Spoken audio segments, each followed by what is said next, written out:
Question discuss करने वाले हैं। क्वेश्चन कह रहा है कि define gradient descent in the context of optimization algorithm used in machine learning. यानी आपको ग्रेडियंट डिसेंट को डिफाइन करना है किसके कॉन्टेक्स्ट में, ऑप्टिमाइजेशन एल्गोरिथम के कंसेप्ट में, जो कि यूज़ होता है मशीन लर्निंग के अंदर। यहाँ पे सबसे पहला पॉइंट कह रहा है कि gradient descent is a fundamental optimization algorithm used in machine learning to minimize a cost function by iteratively adjusting the model's parameter।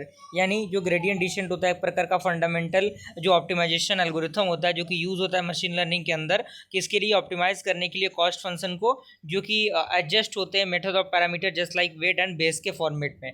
अगर हम कोर आइडिया की बात करें कि ये आइडिया कहाँ से डेवलप हुआ, तो इसके अंदर कह रहा है gradient descent update model parameter in the opposite direction of the gradient of the cost function with respect to those parameter because this is the direction that most reduces the cost। यानी क्योंकि इसके पास direction होता है इसीलिए यह reduce करता है cost को। और यहाँ पे मैथमेटिकल फॉर्मूला दिया हुआ है कॉस्ट फंक्शन का कि cost function j of theta that measures how far off predictions are from true values. Okay, जहाँ पे थीटा आपका क्या है वो रिप्रेजेंटेट करता है। ये फॉर्मूला आपके सामने दिया हुआ है और कौन सी चीज़ें क्या होती हैं, किसको रिप्रेजेंटेट करती हैं, सारी चीज़ें यहाँ पे मेंशन की गई हैं।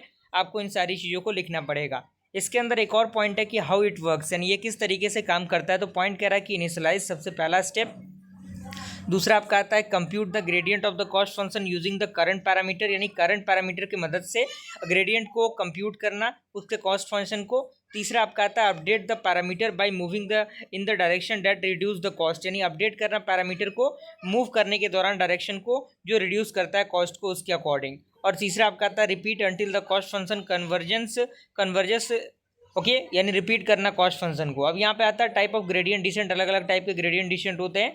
सबसे पहले आपका आता है बैच ग्रेडियंट डिसेंट, दूसरा आपका आता है स्टोचस्टिक ग्रेडियंट डिसेंट, तीसरा आपका आता है मिनी बैच ग्रेडियंट डिसेंट। और इनका पूरा एक्सप्लेनेशन डिस्क्रिप्शन के साथ दिया हुआ है। अब यहाँ पे पॉइंट कर रहा है कि why it matters in machine learning, यानी मशीन लर्निंग के अंदर ये क्यों यूज़ होता है। तो इसके 3-4 पॉइंट यहाँ पे दिए गए हैं और इसका चैलेंजेस जो है यहाँ पे दिया हुआ है। ये क्वेश्चन कंप्लीट हुआ।